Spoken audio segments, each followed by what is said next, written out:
See, I actually think that I have a thumbnail kink. My thumbnails suck, but I'm starting to appreciate thumbnails even more. And if you're not using the A B testing feature that YouTube has built into YouTube Studio, you're doing yourself a huge disservice. You don't have to be good at thumbnails. I am not good at thumbnails, but what I can do is take minor steps each time to produce a thumbnail that can help my video get attention. A/B testing is actually a must, especially if you are new to YouTube and you're trying to do it all and design your own thumbnails. You have to be A/B testing. If you are planning on doing YouTube, you know how important it is to have really good content. But what I think is more important than having good content has got to be having a good thumbnail. And this is where I absolutely struggle. I have come a long way from really shitty thumbnails, but I am still nowhere near where I need to be. But it's something that I am aware of. My name is Brian. I quit my job at the age of 50 to become a YouTuber, not just for one channel, but for 5 channels. So I have definitely done a lot of testing and research on this. Now, thumbnails. This is what we're going to talk about. I'm going to try to keep it within the 10 minutes that I am giving myself for a lot of these episodes in my series of quitting my job and starting YouTube at the age of 50. Thumbnails, and specifically today we're going to talk about A/B testing your thumbnails. This is absolutely important, and whether or not you're A/B testing them right off the bat when you're posting your video, or you go back later on, and that's perfectly fine too, to where you just don't have the time to do multiple thumbnails. I know some of us it's a struggle, especially if you're not really good at Photoshop, or you don't have an artistic background, or it's just not something that you're good at creating. You know a good thumbnail when you see it. When we're consuming content on YouTube and we're going through the countless videos that you can see off of one topic that you want to see something from, you know what the good thumbnails are, because those are the ones that we're clicking when we want to watch the videos that we want to watch. There's so many of them, but the ones that stand out are the ones that have good thumbnails. Now, A/B testing is something that I have just recently started to hit really hard, especially in the last few months when we're building up all 5 of the channels. It's something that I either do, like I said, at the very beginning when I have the time to create multiple thumbnails that I think are a little different. I tweak it out a little differently that may or may not appeal to certain people, or down the road, whether it's a few weeks or months, or after I start looking at all of the statistics that are in YouTube Studio, where I'm like, man, this video is not doing really well and it's fairly good content, or this video I have is great, but man, I know that thumbnail sucks. I will revisit videos. I will allot some time throughout the week or down the road to where all I do is analyze all of my videos and look at all the thumbnails and say, okay, these are the 1 or 2 videos that I am going to focus on today to A/B test. So specifically, I want to take a look at one of my very first videos that I did on my TSP DIY channel, which that channel I started just a few months ago, and it is slowly but surely growing to the point to where I think we have something going there. And ever since I started A/B testing, and that's a feature or a function within YouTube that they allow you to upload multiple thumbnails, and then they give you information back on which thumbnail is getting you a better CTR click. What does CTR stand for? Click through ratios. CT, you're putting me on the spot. You know, I'm on the video now and I feel nervous. What is C?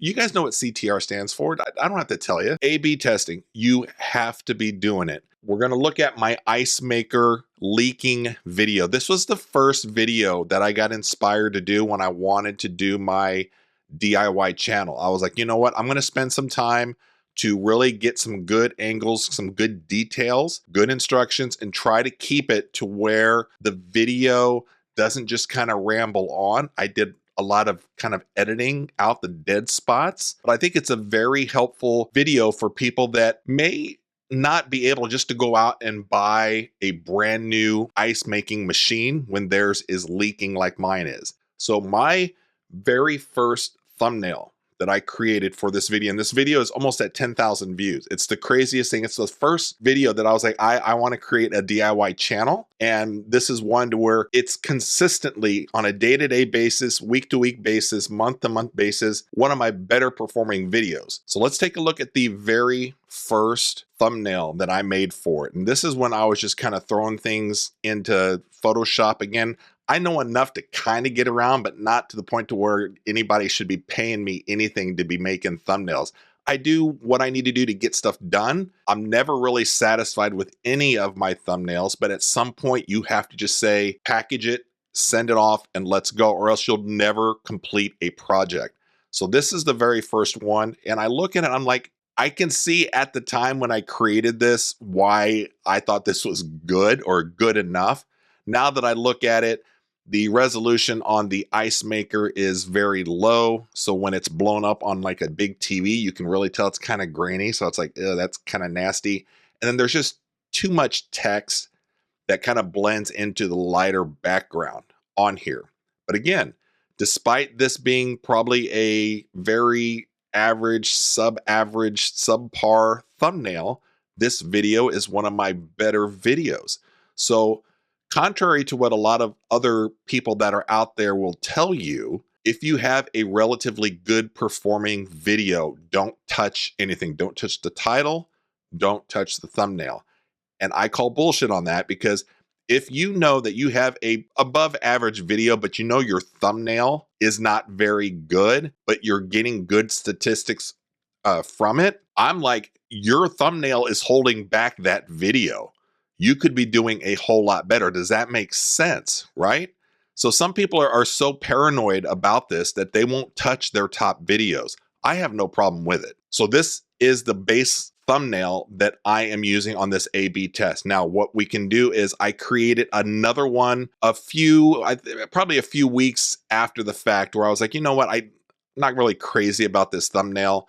So, and this is when I believe the A/B testing was coming out. A lot of people started using this feature, and it's just right when you're uploading your video, past your description, and when you put your thumbnail in, you'll have the option to A/B test. Now, when we say A/B test, you're thinking you're going to have two options, two thumbnails that can compete against each other. YouTube is going to let you have 3 thumbnail spots to where they will send your video out and test your video with each one of those thumbnails and give you back the data of which one is performing better. So one of my ideas for the competing thumbnail to where I wanted to A/B test off of that original one, I've read and I've done some research to where they want to see somebody on the thumbnail. Whoever's doing the video, people want trust. They want to see the person that they're dealing with, as opposed to some AI voice or somebody over in India or Pakistan doing it, which nothing against that or whatever. The thing is, people want to see the actual person that's telling them what to do. They want trust on here, not a faceless video content of a DIY thing to where they've ripped off how to do certain things and just run it through AI. So here I thought, okay, I'm going to take a photo of myself, and with some tools, with one of the tools that you need, which the only thing you really need is a screwdriver. And then I'm holding a rag in my other hand to kind of reinforce it's a leaking ice maker. Here's the tool you need to fix it. I've got that stupid face that everybody says you got to have a face with the open mouth. I don't get it, but they said the data proves it. And I'm like, whatever. So I do the stupid face, open mouth thing, and I try to incorporate myself into the new thumbnail. So I generated a whole new kind of background image, blurred it out, and then I put a higher res image of the ice maker on there. The kitchen, if you notice, the countertop is now a little bit darker. And so I put white lettering to kind of contrast against that, so that the lettering, the text on there stands out. And there's a whole lot less text there than all that stuff I tried to fit on that first thumbnail. So I thought, okay, this is a better thumbnail. Is it the best? Absolutely not. And it's still very subpar. But as long as we're trending towards a better thumbnail, that should help your video. I initially A/B tested just the 2, the original one and then this one. And the results came back to where it was kind of insignificant. Like it wasn't any better. So I took that as not my original thumbnail was the end all be all and just leave it. I'm like, okay, whatever I just created wasn't good enough to differentiate itself from the original thumbnail. So then I was like, okay, let's go back to the drawing board and try to come up with something slightly different. And I'm like, okay, I need to make the text stand out a little bit more and add maybe like a little action cue on the thumbnail itself. So on this newer one that I did, I reduced myself down a little bit smaller. So I still had the reinforcement of the tool, the rag. I added in the action, which is the yellow arrow, which stands out. So it kind of reinforces. If you're kind of scrolling through videos and thumbnails of different things, it's almost kind of hard to see that this is leaking. So that arrow is reinforcing, hey, look down here under the title words of Ice Maker Leaks. Look down here and you can actually see the leaking water. This is going to be something that a lot of us with these ice makers are going to see at some point. And so I thought, okay, well, this here is going to be a better thumbnail. This has to be a better thumbnail. I think it looks a little bit better. What I think doesn't really matter. So let's A/B test it. So what I did was A/B tested it against the original OG thumbnail that I made that I already knew was not a good one. I'm just looking to compete every time to find one that's better. This could essentially be an endless deal with A/B testing with your videos. If I have the video like it is, and this is one of my better performing videos, and it continues to do well over time, this is a game that I'm playing to where it's almost a challenge to where can I beat the last thumbnail to help this video out a little bit better? When I posted and A/B tested this one, the conclusion was insignificant. I think one was like 51%. The stats are somewhere here. I'll try to post it if I did a screen capture of that, but nothing to where I could find some data that says, okay, let's swap out that thumbnail. So today I'm sitting here and I'm like, man, I'm looking at my videos in YouTube Studio and which one is bringing in views today. And still this darn Ice Maker Fix It video is still doing relatively well. Just a random Tuesday of the week in 2025, almost a full year since this has been posted. And so I was like, you know what? Now that I've been away from that thumbnail and creating it and doing anything with that video, and I've got fresh eyes, I've improved on some other things. If I were looking at this latest thumbnail that I made for it when I A/B tested that couldn't beat the original, what do I like and not like about it? So if you guys are looking at this, one of the big things that I guess I just didn't catch or whatever is the fact that I have the Ice Maker Leaks. If you notice that the text color for Ice Maker is dark, and I have it on top of a black square, which is meant to help the text pop from the thumbnail, right? Although I do have a white stroke border around the words to have it pop out a little bit more, I think I can make that contrast a little bit better. So what I am going to do with this new thumbnail that I just created today, I think it's better than all the ones that I've done so far for this Ice Maker, but we'll see. We're going to A/B test it. So when we look at this new thumbnail that I'm hoping is going to be better than all the other ones that I've made for this Ice Maker, I made the text super clean, super contrasty to where you can see this on a very small screen. Big TV, doesn't matter. You know what this video is going to be about. Ice Maker Leaks, 10-minute fix. The 10-minute fix, I decided to put that in there instead of having me. I couldn't get it to where I look good on the thumbnail with this particular design. It is important to have a face there, and I'm losing that. So I'm losing that kind of initial trust from somebody that doesn't know that I'm a real person. So I'm hoping that we'll be okay with that with the way the channel is set up, people will know, okay, this is an actual person. I'm going to be in the video. You can see me in the video. So I don't mind kind of that trade-off there.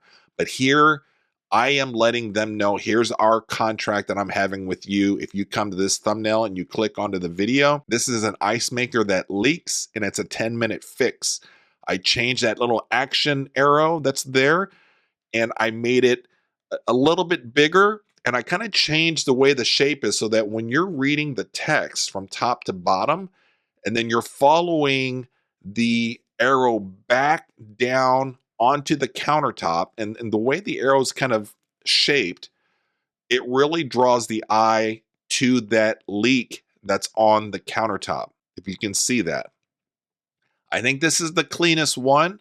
I think this makes a point, and this really stands out. I think better than those other thumbnails that I have. But again, what I think may or not be what resonates with people that are viewing or looking for the fix for this when they're on YouTube. So we're going to see.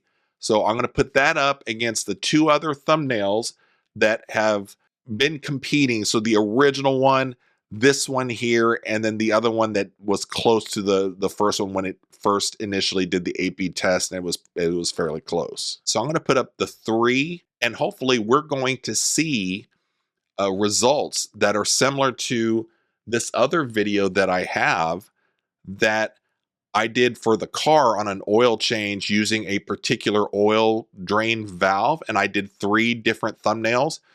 On those stats there, it is clear which thumbnail is the best one of those 3. So we're going to set that thumbnail permanently for that video, at least for now. But I'm not going to be just satisfied with that thumbnail for that video.